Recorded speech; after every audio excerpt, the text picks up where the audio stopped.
Yeah, good morning, anybody here tuning in to my channel. I have a couple of things I have to get straight here before I can go about my day. Could do this later, but I figured I have a little bit of time right now to take care of it now. So, anyhow, um, part of what I need to talk about is I need to talk about there's a hole right there on that side, and there's perfect on that side. Let's see, I was gonna end this if I swore, but I got junk back there in a hole. My dog, he died in 2009, dug this hole in my wall because he was blind and he couldn't see. He thought he was trying to get out. But anyways, we're here not talking about my stuff. We're talking about the Super Bowl and what just happened. A bunch of cheaters just won. It's the year of the cheat. The year of the year. I'm deeming it the year of the cheatskate. They didn't say the year of the lineman, the year of anything. I was about to say the year of the old geezers, because there's a bunch of old geezers running around. Steve Smith, um, what's that guy? Reggie Wayne, a bunch of old geezers. And then they had two geezers. Sorry, Pete Carroll, I didn't mean to call you a geezer. You're that old guy for this game. Probably why you're the coach, right? The head coach. But Belichick has definitely got no integrity. So I'm glad that Pete's our guy. I wouldn't go with another coach. I need to express a couple of things that transpired in that game because I'm posting this to my WordPress um, uh, Seahawks Spotlight site. I'm gonna post this up there. Anyways, I'm glad that the defensive coordinator is leaving. Good luck to you. See you later. Don't let the door hit you where the good Lord split you. I'm gonna take a look at this guy real quick. Okay. Let's see. Seahawks coach is leaving. We're going to Atlanta. Seahawks defensive. And it's the second time they had a defensive coach bounce up out of Seattle like that. Defensive coordinator reportedly set to be named head coach of the Falcons. Good luck, Dan Quinn. Good luck. I'm glad you're gone. I really am. Because your head, Dan Quinn, was not in that video. It wasn't in that game. It was on your new venture to Atlanta. So I can almost say that maybe you were planning on Seattle to lose it because you're going to be their rival now in the NFC, but because they might end up playing some point in time. I don't know. All I know is he played them in zone blitz the whole entire game. They had him do the same exact effing thing. Richard Sherman didn't say nothing. Nobody expressed it to change up at all. Covered Gronkowski. You know, the Seahawks want to laugh and make jokes about Gronkowski and all these other players. I told y'all that they could potentially keep the New England Patriots in the game, and what they do, they won the game. So with some freaking crap like they pull, Brady's a pocket passer. He's only gonna sit there and throw to somebody. So I'm that glad Dan Quinn is gone. Seattle needs to hire somebody who is a man defense mind. The Patriots played man defense on them all game long, so I don't know why you're throwing the ball at the very end like that. Let's go over the scenario on the last play of the game when Russell Wilson threw a pick. Okay, that was not somebody else's decision. The offensive coordinator didn't pull that call up, and Pete Carroll didn't tell them to do that either. Russell Wilson, I guarantee you, told the sideline, "This is what I want to do." With that much time, they're going through his mind. That's what happened. Russell Wilson was the one who made that last call to throw a slant or whatever it was in the end zone. when you had 2 timeouts. There was the Patriots let the time run down like idiots. So all you had to do, you could have took that. What I would have done. Speaking of defensive coordinators and offensive coordinators working together, I would have pulled the biggest defense, the meanest scrapper they got on the defensive line, whether it be an end, the tackle, or whatever it was, right? To go out there and have him play halfback or fullback for a second, just as long enough to punch the ball in the end zone. Pull a William Perry on the Patriots. The Patriots did it to other people, and people were like, "Oh, these guys are cheaters." They didn't cheat doing that, but they cheated doing some other stuff. And I seen Brady throw a ball that gave him a first down or something like that, or they let the drive go on, let him have another down. But intentional grounding is a loss of down. You lose the down and you get a penalty back that backs you up. And they didn't call that on them. They didn't call the other stuff that the Patriots were doing, jerking Seattle players around.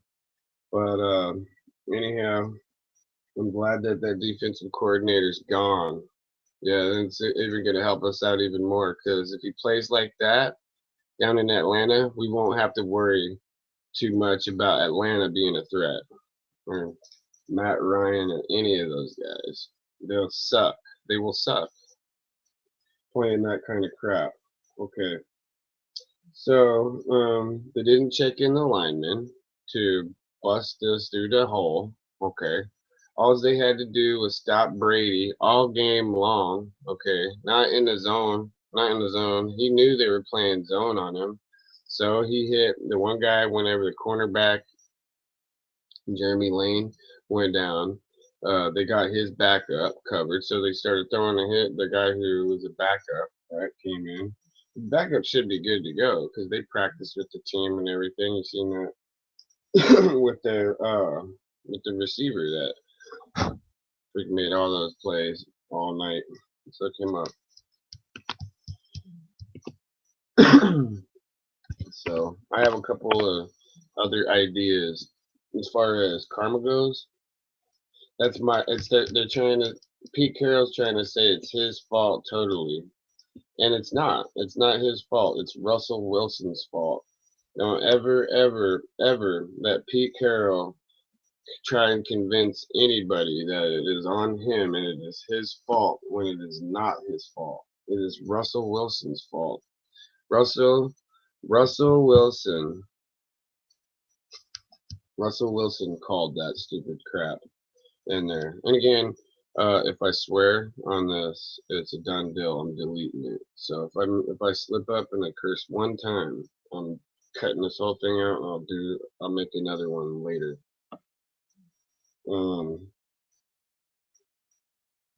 So now, I want to say a couple of things about the integrity of the game itself. The game they just showed that the Patriots are a bunch of cheaters. They deflated balls and they'll do anything to win.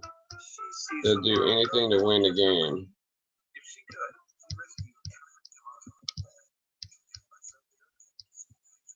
Yeah, let this stupid fucking effing ad. God damn it. Thanks. Alright, I'll let that one curse word slide, I guess, because it wasn't my fault. I'm trying to look something up and they got a dumb ad going. I'm not even trying to watch a video on NFL.com. I'm just trying to look up the guy's highlight stats. That's all I'm trying to do. Dude, I could care less about this stupid effing play. They're gonna show me that play again. Dude, I like the Seahawks. Like I want to watch that stupid effing play again. Check a damn lineman in. Check the defensive lineman in and pull a damn William Perry. Win the damn game like the Bears did. You guys really screwed up for us. You really did. The Patriots, you let the Patriots win. Now I'm gonna tell you something. If I have a child, if I ever have a kid, I'm not only going to not teach them about football, I'm going to deter them away from this game because there's no integrity in the NFL, and it stems all the way back to them being little jerk off children. Okay, to growing up to being a little whiny crybaby like Tom Brady. Okay, Tom Brady is a cheater. He will always be a cheater. Bill Belichick is nothing but a losing coward cheater. That's all you are, Bill Belichick. We will always remember that. So I'm just telling you, if I ever have a child, if I ever have children, or if I have a message to send to any other kids, I'm going to tell them stay away from football because they're not honest, they cheat, and they'll do anything to win. They don't go out there and play an honest game. They go out there and they pull these moves where they're looking at the referee, where the referees are. So they know where the referee's at the time whenever they make a penalty or whatnot. They, they're just like the 49ers. The 49ers used to do that because evidently they couldn't win competing, being competitive. Maybe not back when Joe Montana was there and Bill Walsh built that team, but that was different. They had competitors on the team. The guy really went out and scouted linemen and whatever else that he had to cover Joe Montana's 6 o'clock with. So I'm deterring children from this game. If I do ever do anything good with my life ever, it's to tell kids stay away from this football. Not only do you risk a permanent injury that will cost you, unless you made your millions of dollars going in the NFL, cover the loss of your knee or the loss of your brain or something like that. There's no integrity in it. Then there's another thing I'm going to do. I'm going to figure out where to start a petition at. Since the NFL declined to boot the Patriots out of this game, I'm going to go ahead and I'm going to try to go back even further, back when they knew the Patriots were cheating back in 2001 and since. The Giants played them and beat them even though they're cheaters. So you got to hand it to the Giants. When the Giants team was put together, they really compete, and that's probably a lot of the reason why they lose a lot is because their coach has a lot of integrity there. So you see a lot of teams with integrity until they get a hold on this thing. I'm deterring young people. I'm going to find a petition site and I'm going to start a petition seriously, okay, to strip New England of their title and of their other titles too, to give it back to the people that they beat in their Super Bowls. Panthers, starting with the Panthers, all the way up to this one right here, and take that franchise's trophies away from them altogether. While Kraft is still alive, I'll get that going, and hopefully, I believe in miracles, and I believe in things happening and transpiring. And if I put enough emphasis into it and heart into it, and I believe that it'll happen. The NFL doesn't want to be like showing its butt or something like that to because they've got the NFL Players Association and these other people that are going to step in and they're going to say, "Oh no, these players they can have bounty gate, they can do whatever they want," you know, like it's like it really is an asylum there, you know. But um, all right, here we go. Lockett did really good, and this other guy right here, Chris Matthews. Chris Matthews is part of the Seahawks practice squad, I believe. But he came in and he played awesome. So don't get me wrong. I think there's another thing that I need to express here that's very real. Usually it's like the Madden curse or something. Madden curse, you get put on Madden, you get cursed. Sherman, I'm looking forward to him. I'm looking forward to Sherman breaking the curse, or anybody else that would put on that game, because it doesn't matter if you really hate the team they're on. You don't want people to really get permanent injuries. That's just messed up. So like a curse, usually, but the Packers, I believe, did it though back in the day. The Packers came back and they won the Super Bowl. I'll have to look into this after they lost one to Elway, I believe. They came back the next year, won one. I think that Seattle is is that team because they're young, they're not old and all whatever. Have to replace people like too desperately, you know. But you do have to make way for six to how many ever players you're going to draft every year. You have to let some people go. Um, I believe that they will be back and they have a good shot from here on for a while to win another Super Bowl. It wasn't back to back like we all were hoping, but it's a different time and a different day. Now here's another scenario about karma. Karma, okay. I'm from Oregon, but I root for the Seahawks. I was a military brat. I was raised in the military. Moved back there when I was about 13. So I had been a Seahawk fan my whole entire childhood, military brat career, if you will. Say my military brat career, right?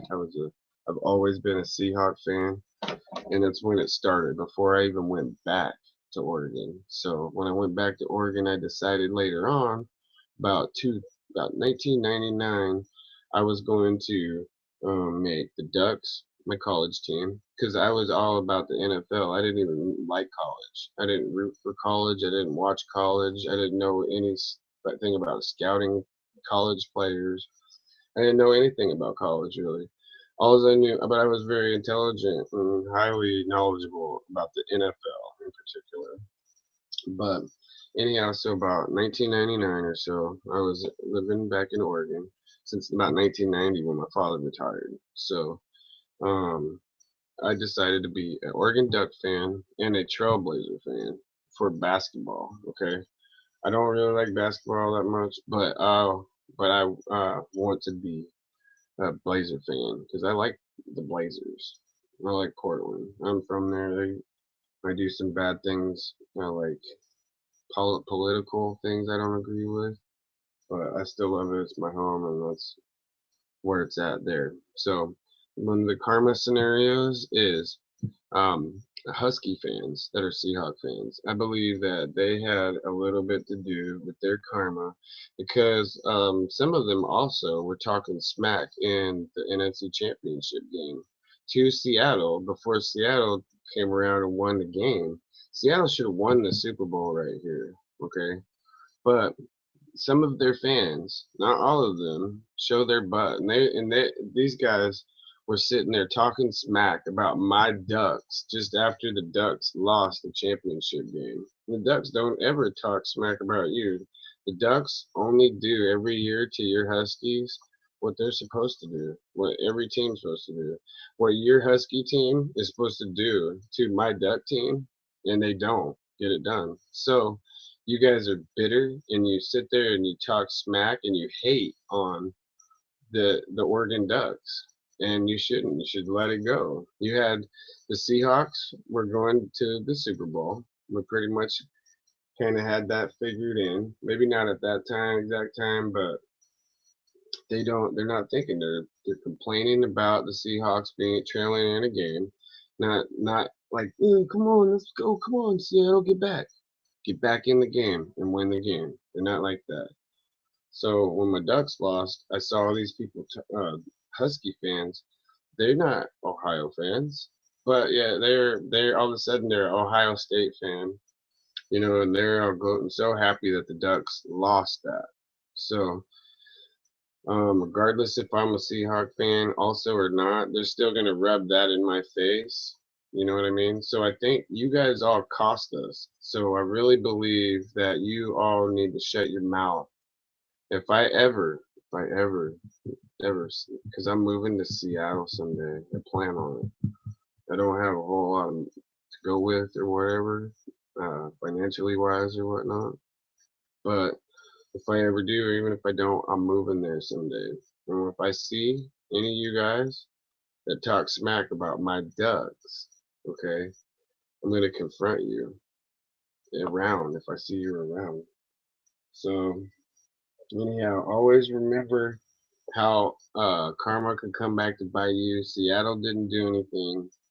wrong to lose the game except not elaborate on that last play. That's the only thing Seattle did wrong, was not get it done at the very end with so little time left, and give cheaters an edge and another Super Bowl trophy to go back to their home with. As far as that goes, if they keep it, um, their trophies in particular that the Patriots have, I would take a whiz on. I would literally whip it out and I would take a pee right on all of their stuff. Aim right at paper. If they had some paper plaque or something sitting out there, I'd pee on it too, just to, because I really disrespect it that much. I really look at all of their wins as fake and phony. Now, there's another thing that I want to talk about. So, usually, or in particular, this thing is just to see about the Seahawks, right? So I'm a Seahawk fan, so it could be a little bit about me too. All right. Now, we're going to talk about the whole entire country. Now, what the whole entire country did to all of us here, okay? And it's political. They voted for a communist president back in 2009 here in America. So, now I don't want my Seahawks to go back and be influenced by that. I was ready and willing for them to go, and I was going to suck it up and deal with it again if they went, even though I hate that piece of garbage so much for what he does to everybody else, and people think it's really great to have the government take everything we own, right, and give it back to us in parts and pieces, and then say, here you go. You can have what you earned, or you can have what property you own, regardless how you got it, acquired it. Here, you can have it because the government says you can have this one. But you can't have this one. But you can have this one too. Oh wait. If you be good, we'll give you that. And that's all that is. It's a gimmick. They're communists. Democrats are communists, and they want to take over the whole entire country. So they'll lie and they'll cheat, they'll swindle. And now after the healthcare thing, and after people let this go right over their head, when Bill Clinton was in there, he killed our factory jobs and he stole everybody's 401ks at the same time. Now look at how wealthy Bill Clinton is. How did he become so filthy beyond believably rich? Okay. And not only that, but tormented too, because they can't take that money with them to the afterlife. All that money that they made is going to go to the government more than likely, because they're too greedy to leave wills and whatever else. They might leave a couple for Chelsea or whatever, but these other people that are in there now, they're just like that. And when they leave this coming next year, they're gonna have to watch them people closely. The people packing their stuff up and moving whatever, because the White House is furnished.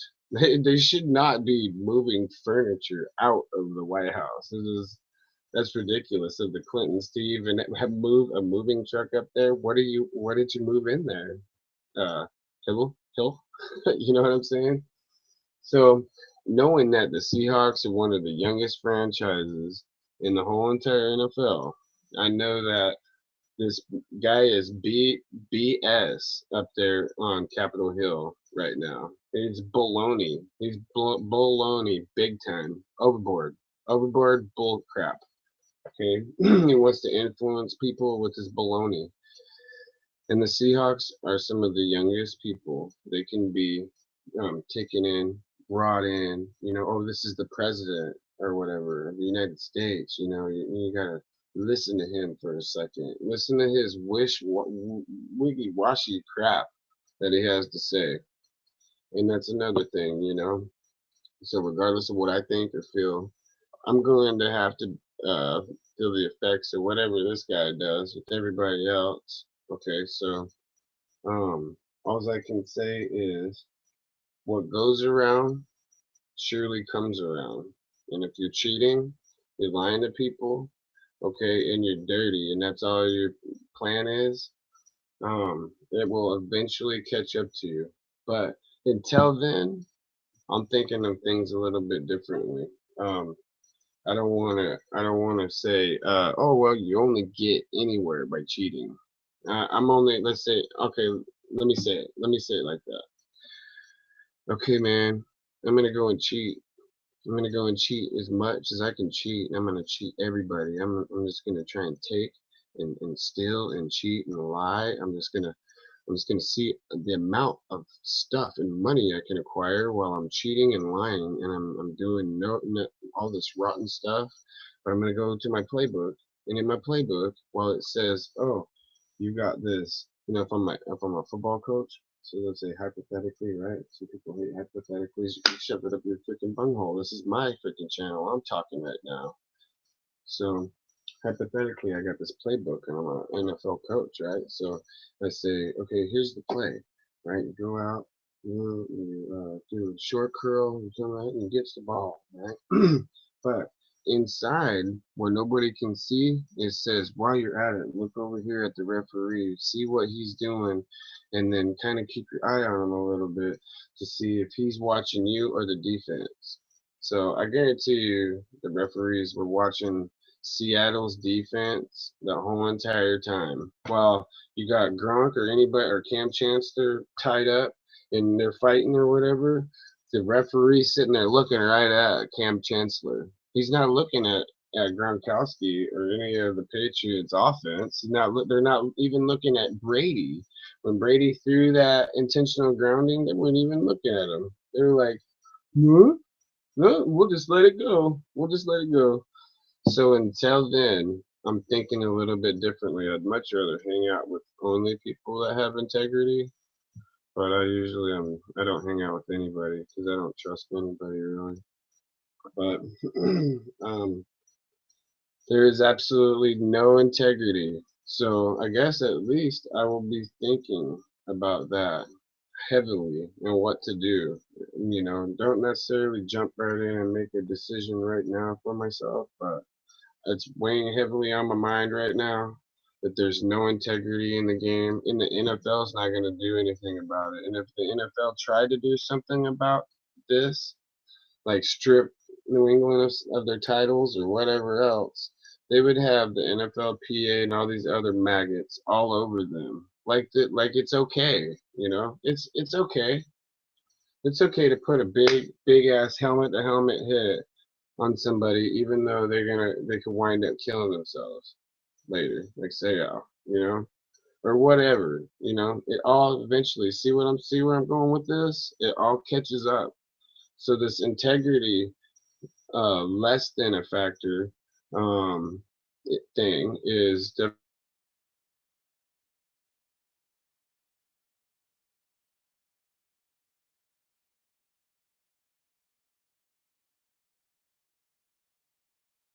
definitely doesn't hurt people who are not cheating too badly because you got people I'm sure that aren't cheating on the Patriots or whoever, wherever else, that are surrounded by people on their team that do, and it's not a way to get it done.